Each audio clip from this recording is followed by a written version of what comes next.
News नशा, आदत हर खबर की।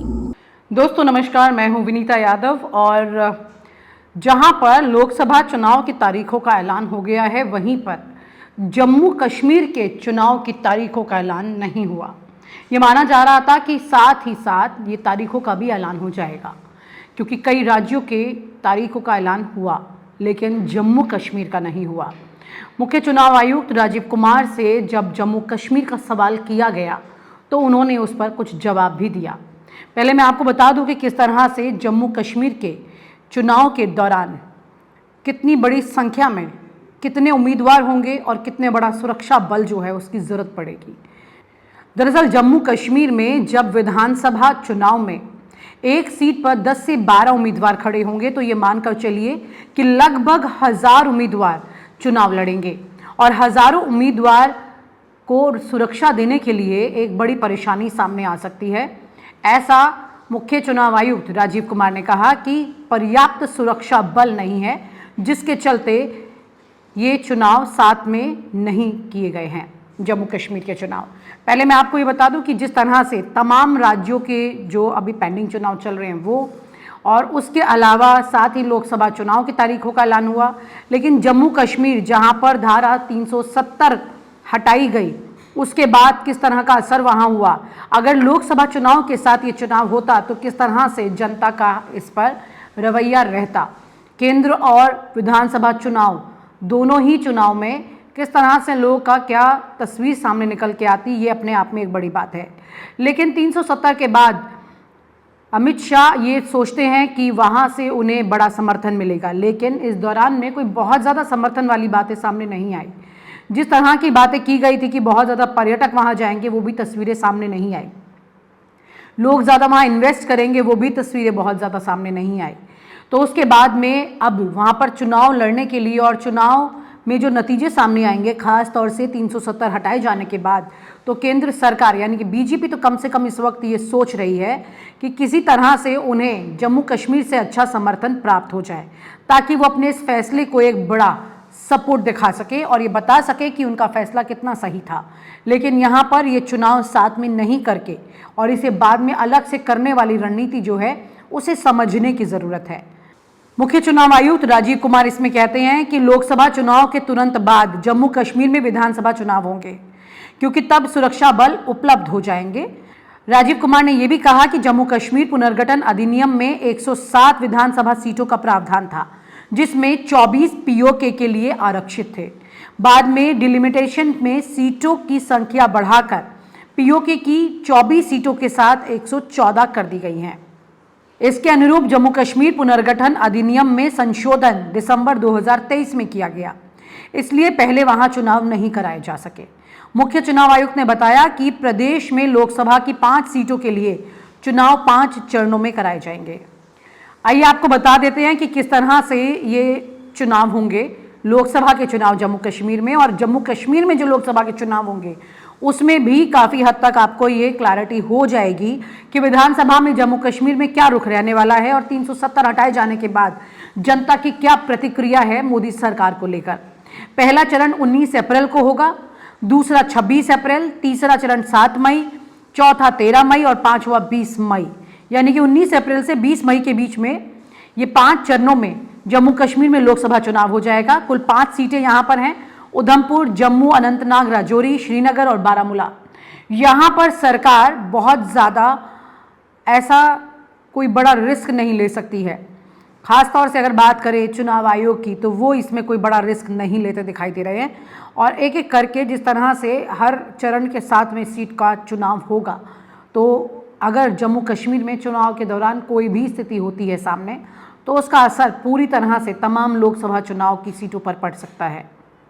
पहले चरण में उधमपुर, दूसरे चरण में जम्मू, तीसरे चरण में अनंतनाग, राजौरी, चौथे चरण में श्रीनगर और 5वें चरण में बारामूला। आइए देखते हैं कि मुख्य चुनाव आयुक्त ने इस पर क्या कहा कि जम्मू कश्मीर में चुनाव कराने को लेकर वो अभी तैयार क्यों नहीं है। मैंने बताया आपको कि सुरक्षा बल का हवाला उन्होंने दिया, लेकिन उनसे सुनते हैं कि उन्होंने क्या कहा है। जम्मू कश्मीर असेंबली इलेक्शंस क्यों नहीं हमने कराए, ये आपने एक प्रश्न पूछा, बहुत इंपॉर्टेंट क्वेश्चन है। नीरज जी आपका। हम बहुत कॉन्शियस हैं इस बात से और बीच बीच में आरोप भी लगते रहते हैं। हम वहां गए थे तब भी हमसे लोगों ने कहा कि हमें तो सुप्रीम कोर्ट जाना पड़ा आपसे क्या आपको कहलवाने के लिए कि इलेक्शन कराइए और आप क्यों नहीं कर रहे हैं। तो पहली बात, आपने इतने समय से क्यों नहीं किया। तो पहली बात मैं सबके सामने ये इसको स्पष्ट करना चाहता हूं कि Jammu and Kashmir reorganisation act was passed in 2019। ये सबको विदित है कि 2019 में Jammu Kashmir reorganisation act pass हुआ। उसमें जम्मू कश्मीर की असेंबली में 107 सीटों का प्रावधान किया गया। उस 107 में से 24 सीटें रिजर्व थीं पाक ऑक्यूपाइड जेएंडके की, बची 83 में से 7 रिजर्व थी एससी के लिए और एसटी के लिए कोई रिजर्वेशन नहीं था। राइट। 2022 में उसके बाद डिलिमिटेशन कमीशन आया और उसकी रिपोर्ट्स को एक्सेप्ट करके नोटिफाई किया गया। उसने इन सीटों की संख्या में परिवर्तन कर दिया। तो another act change this number of seats. क्या हो गया, 107 से बढ़ के 114 हो गई, 24 उसमें पाक ऑक्यूपाइड जेके की रही, 90 बची, तो 83 से बढ़ के 90 हो गई और 9 सीट एसटी के लिए रिजर्व कर दी गई। ये नया फीचर क्रिएट हो गया। और साथ ही साथ 2 सीट माइग्रेंट्स के लिए रिजर्व कर दी गई, जिसमें से 1 वुमेन की थी। और उसके बाद 1 सीट का नॉमिनेशन अलाउ किया गया, जो कि पीओके से डिस्प्लेस्ड लोग जो इंडिया में हैं उनके लिए वो रिजर्व की जाएगी। और ये सारे, जिसका मतलब Reorganization Act and Delimitation Act were not in sync, and therefore there was no occasion for the Commission to conduct the election till that happens. When did that happen? That happened in December 2023 by amendment in the J&K Reorganization Act. तो हमारा metre कब से चालू हुआ है? दिसंबर 2023 से metre चालू हुआ है चुनाव कराने का। असेंबली और पार्लियामेंट में चुनाव कराने के लिए हम जेएंडके के सभी पॉलिटिकल पार्टीज ने हमसे कहा, ऑल, कि आप हमारा चुनाव पार्लियामेंट के साथ करेंगे। वी रेस्पेक्ट दैट और हम समझते हैं कि हमारी ड्यूटी है हम उसे कराएं।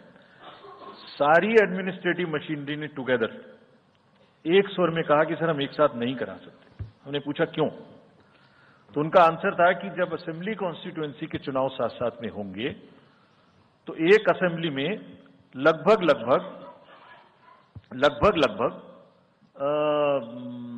10 से 12 कैंडिडेट खड़े होंगे।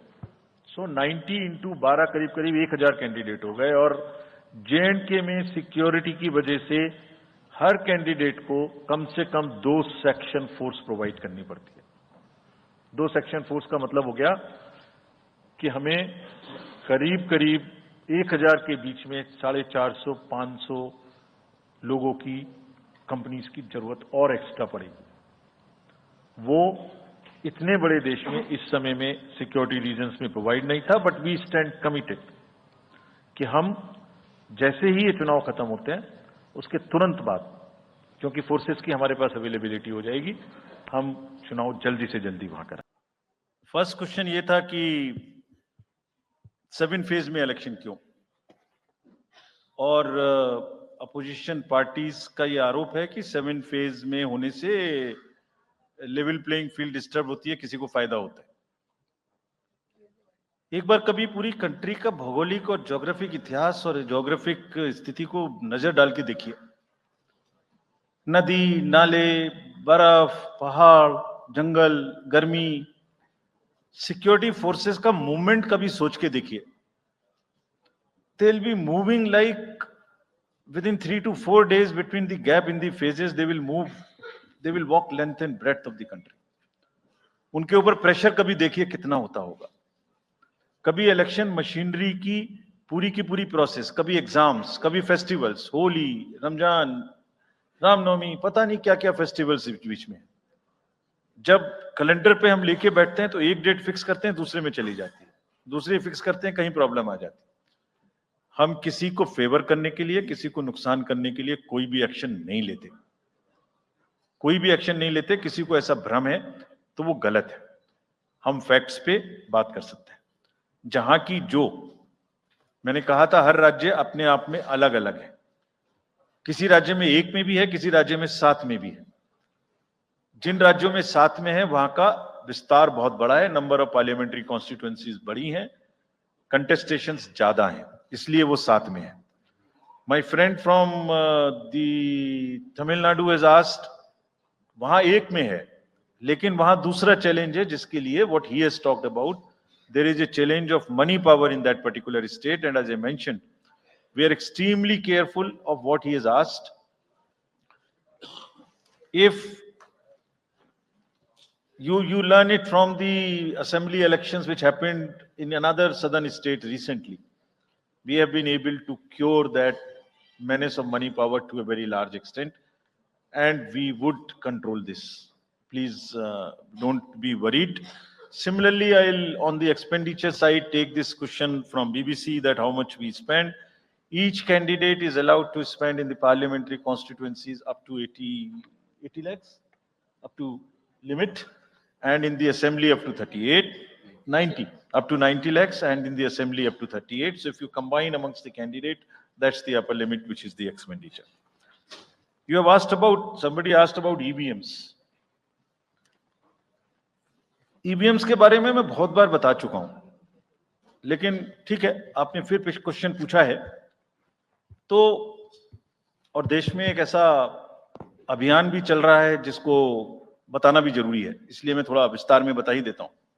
वैसे बहुत बार बता चुका हूं, 40 बार लगभग इस देश की संवैधानिक courts, high courts and supreme courts EVM के ऊपर में जितनी चुनौतियां हुई हैं उनको देख चुकी हैं। चुनौतियां किस प्रकार की हुई? ये हैक हो सकती है, चोरी हो जाती है, 19 लाख मिसिंग हैं, इसमें दिखाई नहीं देता है, ये कंप्यूटर से खराब हो जाती है, रिजल्ट्स बदल सकता है, मैनिपुलेट हो सकता है। हर बार संवैधानिक कोर्ट्स ने इसको रिजेक्ट किया है। क्या कहा है? कभी कहा कि इसमें वायरस लग ही नहीं सकता, no question of introducing virus. कभी कहा इनवैलिड वोट्स नहीं हो सकते, कभी कहा रिगिंग इज नॉट पॉसिबल, कभी कहा कि when there is section 61A in the RP act which empowers the use of the EVM, जब तक वो खत्म ना हो तब तक ये प्रश्न उठाना गलत है। कभी कहा कि EVMs are foolproof devices for counting and allegations of tampering are baseless. कभी कहा कि आप 1 के बदले 5 वीवीपैट गिनिए, वो हमने शुरू कर दिया। अब तो ये आ गया है नतीजा कि कोर्ट्स ने जुर्माना लगाना शुरू कर दिया। दिल्ली हाई कोर्ट ने मिस्चीवियस कहते हुए 10,000 रुपए का जुर्माना लगाया, फिर माननीय उच्चतम न्यायालय ने 50,000 रुपए का जुर्माना लगाया। अभी फिर रिसेंटली माननीय उच्चतम न्यायालय ने एक पिटीशन खत्म की है। कितनी बार सुनेंगे? क्यों बार बार वही बिलाप करना है? कोई चीजें तो हमसे पूछिए। हैक नहीं हो सकती, किसी सूरत में नहीं हो सकती, एंड जो परिणाम आते हैं वही प्रमाण है, बार बार परिणाम आते हैं।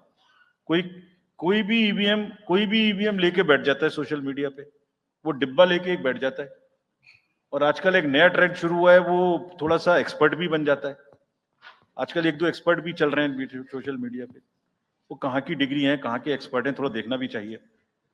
वो बताते हैं कि ये डिब्बा है, वो टूल बॉक्स जैसा डिब्बा होता है, उसके अंदर में क्या है पता नहीं है, उसमें से एक गत्ते के डिब्बे में से एक स्लिप भी निकलती है। वो धरना भी हो जाता है कि ये स्लिप बदल गई, मैंने यहाँ बटन दबाया था और यहाँ ही गलत निकल गई। भाई आपने क्या दबाया था, किसी को बताया था क्या? क्या निकला, किसी को बताया था क्या?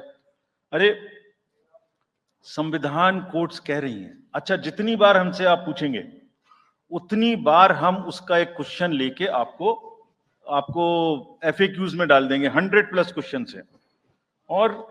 और भाई political parties have come into existence because of the EVMs. There are many smaller political parties which in the age of the ballot papers might have not come into the existence. It was the fairness and the political parties know in the heart of their hearts. सब EVMs का 3-3 बार mock poll होता है, candidates के सामने में होता है। फिर भी अगर कुछ आप किताब लाए हैं, किसी के पास है क्या? एक हमने किताब भी बनाई है, एक जितने लीगल केसेस, 40 केस। देखिए, These are 40 cases on EVM. इसमें FAQ भी है, आप सब लीजिए इस किताब को हमसे। इसमें FAQ भी है और इसमें फ्लो चार्ट्स भी हैं। देखिए हमारी वेबसाइट पे है ये, थोड़ा पढ़ने का तो कष्ट करिए, खासतौर से जो एक्सपर्ट महोदय हैं, वो बहुत सारे एक्सपर्ट्स हैं यहाँ, मतलब कंट्री में कोई भी बन जाता है, किसी पे कोई रोक नहीं है। हमने इसमें चार्ट भी लगाया है कि कितनी बार सत्ता में रहने वाली पार्टियां ईवीएम ने बदल दी। तो मुझे भी ईवीएम पे फिर मैं रात सोच रहा था ये प्रश्न तो आएगा जरूर, तो फिर रात को मैंने कुछ लिखा अपने हाथ से, वो फिर आपको सुनाता हूं। अधूरी हसरतों का इल्जाम, अधूरी हसरतों का इल्जाम हर बार हम पर लगाना ठीक नहीं।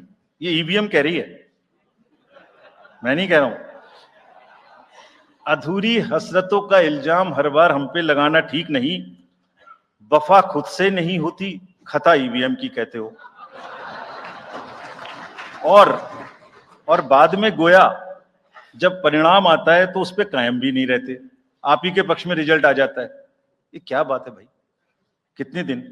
EVMs are 100% safe, 100% sure. We know now, in last 2 years, again, we have done large number of improvements. एक EVM की नंबर जो भी किस बूथ पे जाएगी वो कैंडिडेट को दिया जाएगा, इसलिए इसमें कोई प्रॉब्लम नहीं है। नाउ जो MCC के बारे में प्रश्न पूछा, जिसमें आप ये पूछना चाह रहे हैं कि हम बायस्ड होके किसी के खिलाफ एक्शन लेते हैं, किसी के खिलाफ नहीं लेते, यही आप प्रश्न बेसिकली पूछना चाह रही हैं। पूछना नहीं चाह रही हैं, आरोप लगा रही हैं, जिसका मुझे जवाब आपको देना चाहिए। Correct, very right, you have a question right to ask. आप पिछले 8, 10, 11 इलेक्शंस की सारे आरोप जितने हमारे पास आए हैं वो सबको एक बार पढ़िए। सबको पढ़ने के बाद सबके नोटिसेस देखिए जो हमने दिए हैं, उसमें जहां जहां कोई भी वायलेशन एस्टेब्लिश होता हो, उस नोटिस के बाद, जवाब आने के बाद भी हमने, ऐसा नहीं है सब में कार्रवाई की है। We are very, as I said, they are kind of a moral censor which we have in the beginning issued. और जिस किसी के भी खिलाफ में अगर कहीं भी कोई केस बनेगा, however high star campaigner he or she may be, we will not sit back, we will take action. और आप हमसे जुड़े रहने के लिए सब्सक्राइब करें YouTube पर, फॉलो करें Twitter पर और लाइक करें Facebook पर। और ज्यादा जानकारी के लिए आपको टाइप करना होगा सिर्फ न्यूज़ नशा।